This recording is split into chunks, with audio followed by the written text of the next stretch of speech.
Welcome to Public Speaking with Peter George. Do you want to be calm, confident, and credible every time you speak in public? Then stay tuned as Peter and his guests discuss public speaking tips, techniques, and tactics that help you increase your impact, influence, and income. Here's your host, Peter George. Do you think that as a speaker, you need a brand? You bet you do. In fact, if you know it or not, you already have one. Whether or not the brand's one you want is entirely up to you. So as you listen to this episode, ask yourself if your brand strategically supports your efforts to grow your business, if others view you in the way that you view yourself, and if you live up to your brand. My guest, Tonya Eberhart and Michael Carr of BrandFace, will help you answer these questions and more. First, here are a few things you should know about Tonya and Michael. They are international best-selling authors, hosts of the Be Bold Branding podcast, and partners in BrandFace, the only comprehensive personal brand building system across the globe. They have helped and inspired authors, podcasters, coaches, real estate agents, and business owners in 5 countries in 43 U.S. states to stand out and become authorities in their market through the power of personal branding. Here's my conversation with Tonya and Michael. Welcome to the show, Tonya and Michael. It's a pleasure to have you here. Thank you so much for having us on. Thank you, Peter. We Very enjoy excited about this. Well, this is one of my favorite subjects, and I can't wait to dive in. So let's do that. All right. Before we get into branding, can you explain the difference between marketing and branding? Because I know a lot of people confuse the two. Yes, I would glad to do that. So we have a very simplified version of that. And so marketing is really just utilizing different marketing vehicles to get a message out to your customers. It could be anything from a social media post to a postcard, to a billboard, to a TV commercial, anything you can think of, a way to get a message out. That's what simplifies it. Your brand, however, is the message and image that you put onto or into those marketing vehicles. So in other words, if you say, okay, I'd like to put something on a billboard, but what am I going to put there? That's your brand. Oh, that's a great way to explain it. And branding is absolutely crucial, right? Whether it's a product, a service, a person. What's the difference between branding a business and branding an individual? Another good question.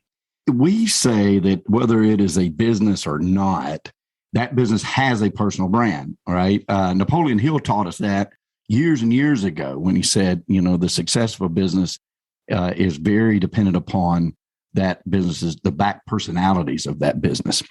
So as Tonya taught me, I was a serial entrepreneur for years and years. I was a marketer. I was not a brander until she taught me the difference.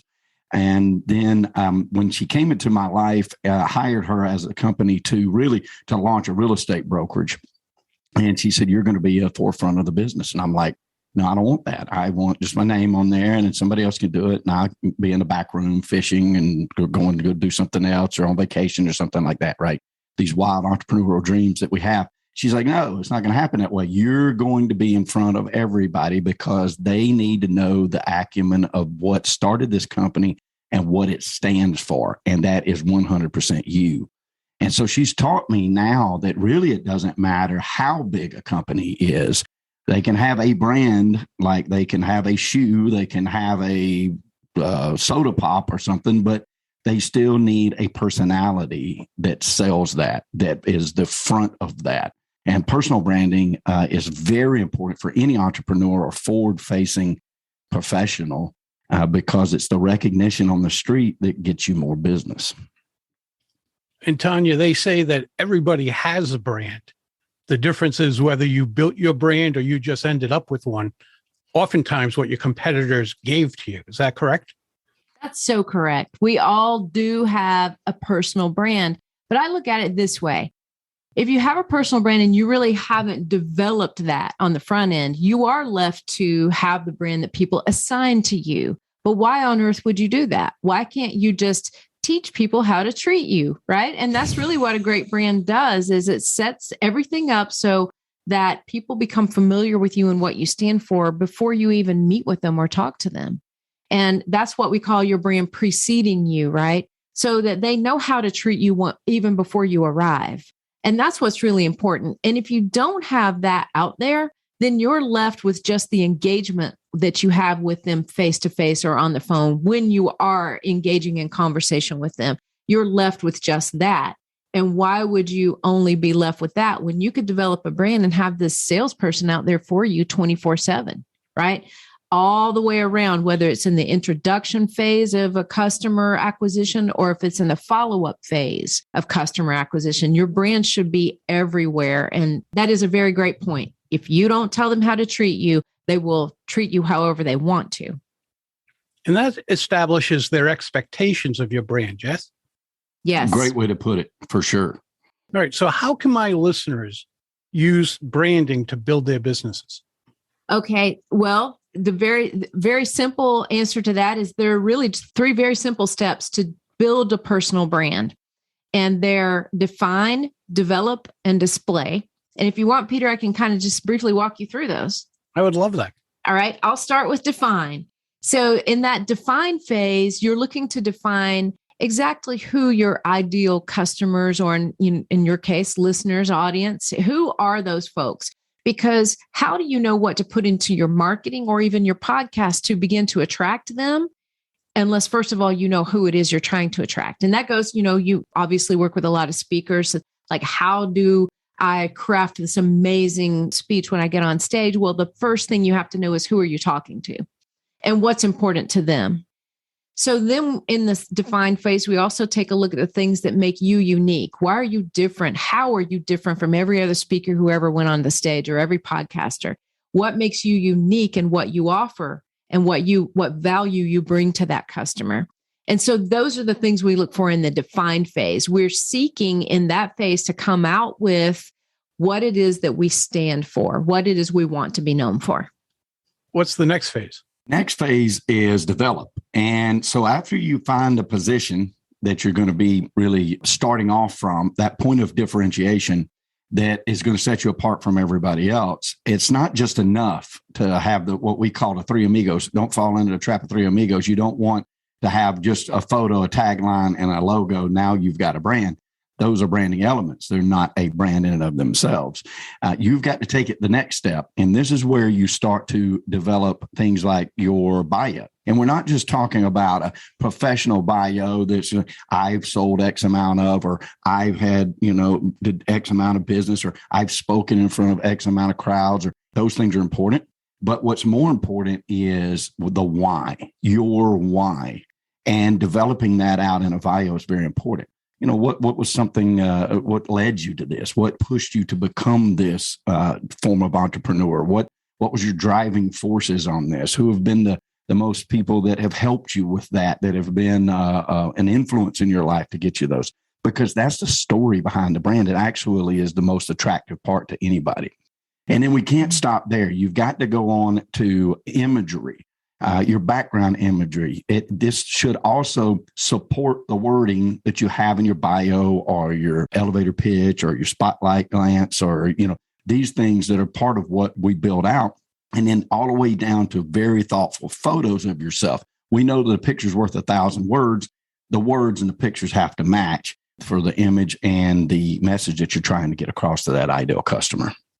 And then we're left with the final phase. So once we've defined who the customer is, what makes us different from everybody else in our field, and then we've developed all of the parts and pieces, we call them branding elements, things that we're going to utilize to get that message out to the world. Now we're going to move into the display phase. And that means we're going to take all those beautiful parts and pieces and we're going to display them correctly and consistently on all of your marketing platforms. So that means if you're on a speaker site and you have a speaker profile, everything you've just created will go into that speaker profile. On your website, everything you created will now be there to showcase what sets you apart from all the other speakers. All of those things that we just created will be infused into everything that you do, from how you start the introductions of your videos, how you answer your phone, how you market to people and send out messages to try to pull them into maybe your mastermind or your Facebook group or things like that. All that language and all that imagery will be sitting right there. So those are it, Peter. Define, develop, and display. I love how you have that, the 3Ds. Is there a way that my listeners can take a first step to assessing their own brand? Yes. Okay. We've got the greatest quiz ever. Okay. We do. So we're ready. So we have 5 questions that we ask everybody. And we say these are the 5 critical questions that every great brand must answer. So Michael's going to get tested now. What are they, Michael? You want me to do it in the order that we used to do it, or the new order? No, the new order. The new order. Listen, okay. Oh, he's really up to par. See, I am. I've been paying attention. Who do you serve? That's very important. Exactly who. Exactly who. Like, you can't just say, I speak to people from a stage. Right? I speak to people who are upright. Right. It has to be anybody who will listen. Exactly. Right. It has to be clearly, who are you going after? So who do I serve? How do I serve them? What qualifies me to serve them? How does it make their life better?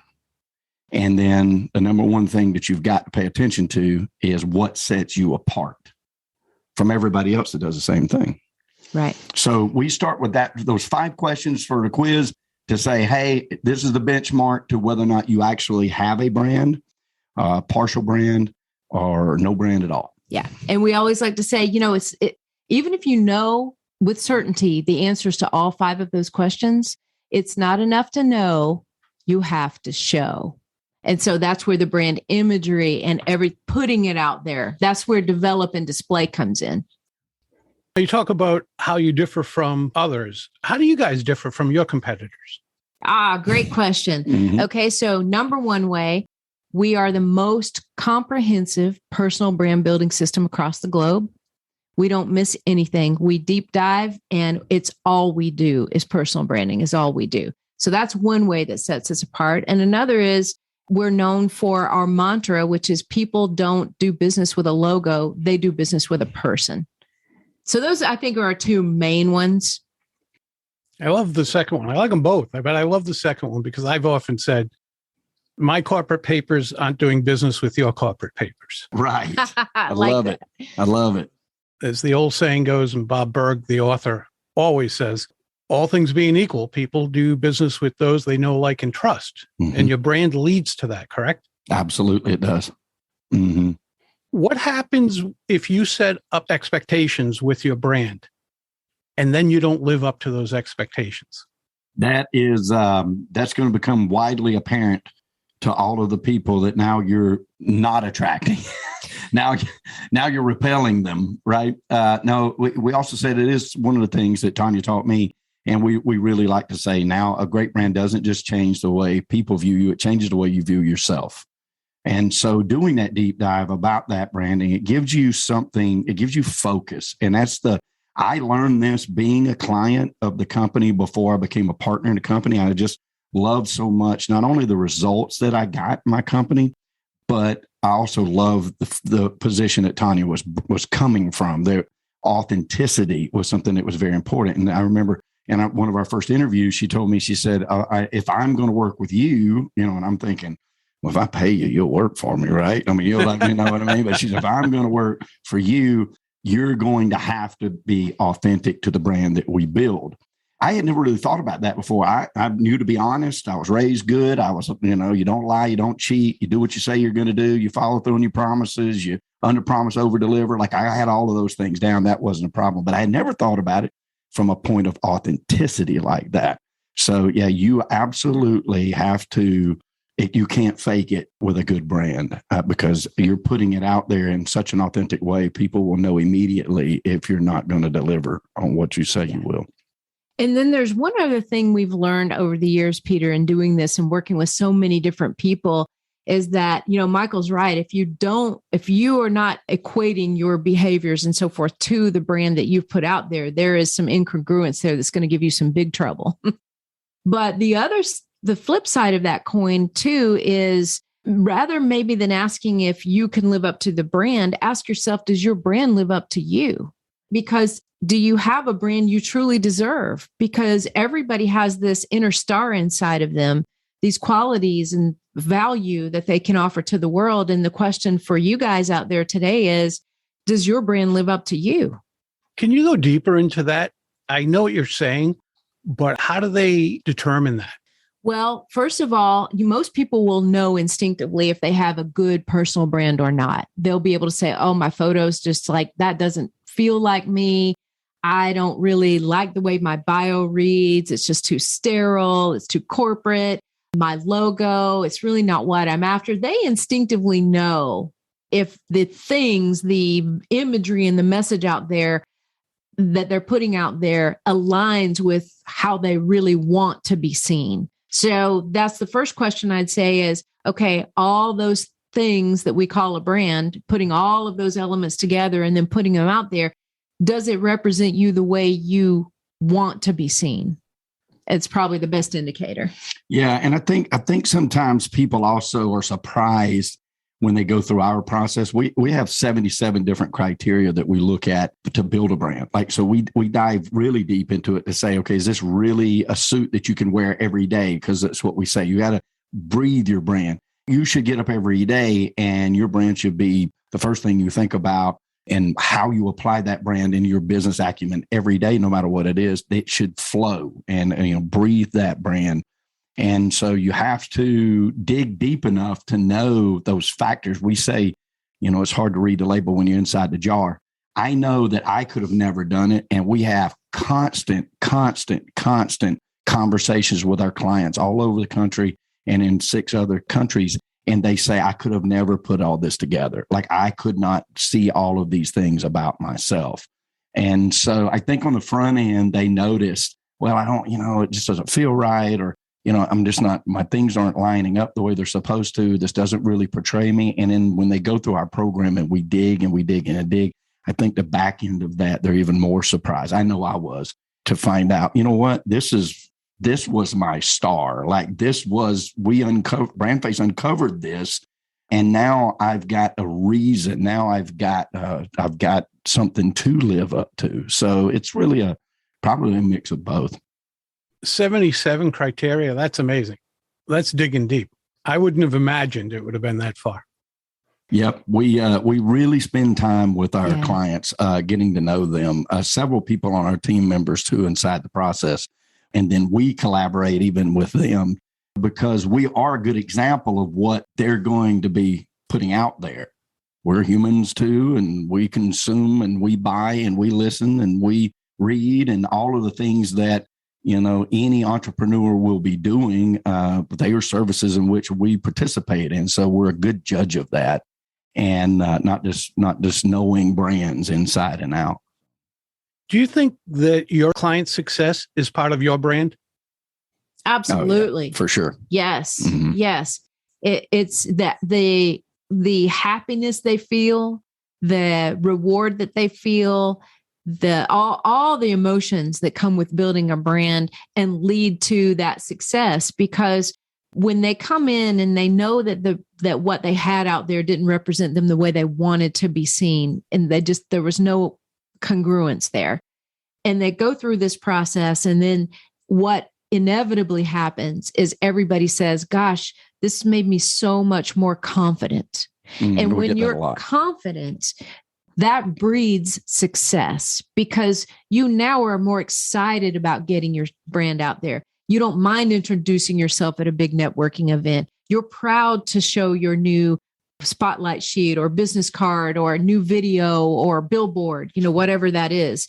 It makes a huge difference towards success. When you said that they say that they're more confident, that truly resonated with me, because that's my favorite part of my job. Yeah, I teach public speaking skills, but my favorite part is when someone looks at me and says, I am so much more confident, not only in public speaking, but how it's also resonated in other parts of their lives. Agreed. It's a great feeling. There are 2 parts of the process that we go through with clients. And one is when we write their brand messaging for them, which is basically their story. And we get them on a call that's called a brand messaging reveal. And on that reveal, I cannot tell you the number of times we've had tears. We've literally had people cry on that. And it warms my heart so much. And we're blessed to do what we do every single day.